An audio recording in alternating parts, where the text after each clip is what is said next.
பொள்ளாச்சி பக்கத்துல ஒரு அமைதியான கிராமம். அங்க ஒரு பெண் தன் கணவனை காணோம்னு போலீஸ் ஸ்டேஷன்ல வந்து புகார் கொடுக்கறாங்க. பாவம், புருஷனை காணாம போன கவலையில இருக்காங்கன்னு போலீஸ்லாம் நினைச்சாங்க. ஆனா உண்மை என்ன தெரியுமா?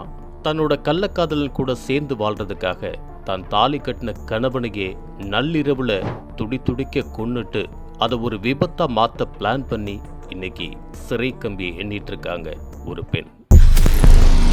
கணவன் கொலை, கள்ளக்காதலருடன் கூட்டு, 100 கிலோமீட்டர் ஆம்புலன்ஸ் பயணம்.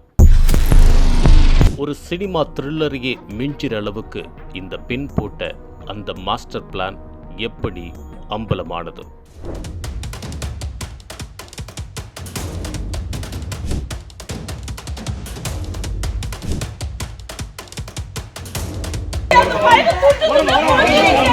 அக்டோபர் 26ஆம் தேதி நள்ளிரவு 1:30 மணி, கோயம்புத்தூர் மாவட்டம் கிணத்துக்கடவு பக்கத்தில் இருக்கிற அந்த தாமரைக்குளம் கிராமமே தூங்கிக்கிட்டு இருக்கு.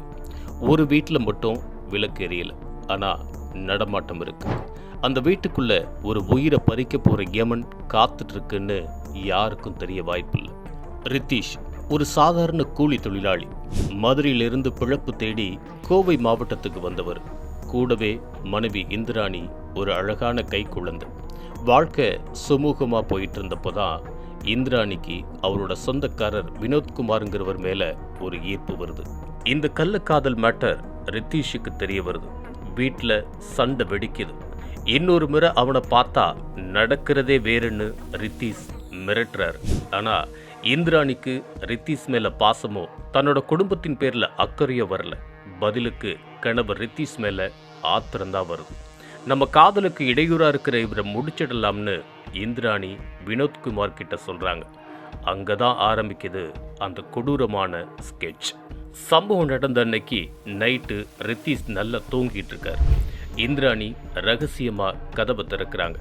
வினோத்குமார் தன்னோட 2 கூட்டாளிகளோட உள்ள நுழைகிறார். தூக்கத்தில் இருந்த ரித்தீஷை 4 பேரும் சேர்ந்து அமுக்கி பிடிக்கிறாங்க. ரித்தீஷ் திமிர்றாரு. ஆனா இந்திராணி தான் தாலி கட்டின கணவன்னு கூட பார்க்காம அவரோட கால்களை கெட்டியா பிடிச்சுக்கிறாங்க. வினோத்குமார் ரித்தீஷோட கழுத்து நெரிக்க ஒரு 5 நிமிஷத்துல அந்த உயிர் பிரிஞ்சிடுது. இப்போ சடலம் வீட்டுக்குள்ள இருக்கு. ஆனா இது யாருக்கும் தெரியக்கூடாது.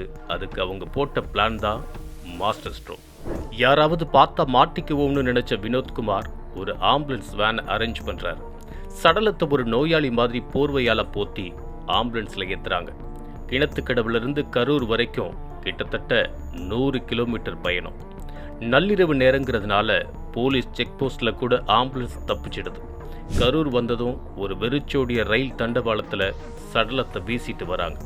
யாராவது பார்த்தா ரயில்ல அடிபட்டு செத்தாருன்னு நினைச்சுப்பாங்கன்னு நினைச்சிட்டு ஊருக்கு திரும்புறாங்க. மறுநாள் விடியுது. ரித்தீஷை காணும்னு ஊருக்குள்ள இந்திராணி ஒரு நாடகம் ஆடுறாங்க. ஆனா ரித்தீஷோட அம்மா சுசிலாவுக்கு ஏதோ ஒரு சின்ன சந்தேகம். அந்த பெத்த மனசுக்கு இந்திராணியோட நடவடிக்கையில லைட்டா சந்தேகம் வருது. 4 நாளும் தேடியும் கிடைக்காதப்போ அம்மா நேரா போலீஸ் ஸ்டேஷனுக்கு போறாங்க. என் பையனை காணோம், என் மருமக மேல சந்தேகமா இருக்குன்னு புகார் கொடுக்குறாங்க. இந்த புகார் எடுத்துக்கிட்ட போலீஸ் இந்திராணியை கூப்பிட்டு விசாரிக்கிறாங்க. முதல்ல எதுவும் தெரியாதுன்னு சாதிச்ச இந்திராணி போலீஸோட ஸ்பெஷல் விசாரணையில நிலக்குலைஞ்சு போறாங்க. வினோத்குமார் கூட அவங்களுக்கு இருந்த தொடர்பு, அன்னைக்கு நைட்டு வந்த ஆம்புலன்ஸ், கரூர் தண்டவாளம்னு எல்லா உண்மையையும் கொட்டுறாங்க. தண்டவாளத்துல ஒரு அடையாளம் தெரியாத சடலம் கிடைச்சதா கரூர் போலீஸ் கொடுத்த தகவலோட இதை மேட்ச் பண்றப்போ கொலை செய்தது உறுதி செய்யப்படுது. இப்போ இந்திராணி கம்பி எண்ணிட்டு இருக்காங்க. ஆனா மெயின் வில்லன் வினோத்குமாரும் அவரோட கூட்டாளிகளும் தலைமறைவா இருக்காங்க. இவங்களை பிடிக்க தனிப்படை மதுரைக்கும் கேரளாவுக்கும் விரைஞ்சிருக்காங்க. ஒரு கள்ளக்காதலுக்காக கட்டிய கணவனையை கொன்னு ஆம்புலன்ஸ்ல ஏற்றி தண்டவாளத்துல வீசின இந்த சம்பவம் பொள்ளாச்சி மக்களிடையே பெரும் அதிர்ச்சியை ஏற்படுத்தியிருக்கு. தவறான உறவுகள் என்னைக்குமே நிம்மதியை தராதுங்கிறதுக்கு இந்த சம்பவம் ஒரு இரத்த சாட்சி. ஆசைக்காக ஒரு உயிரை பறிச்சவங்க இன்னைக்கு வாழ்க்கையையும் தொலைச்சிட்டு நிற்கிறாங்க.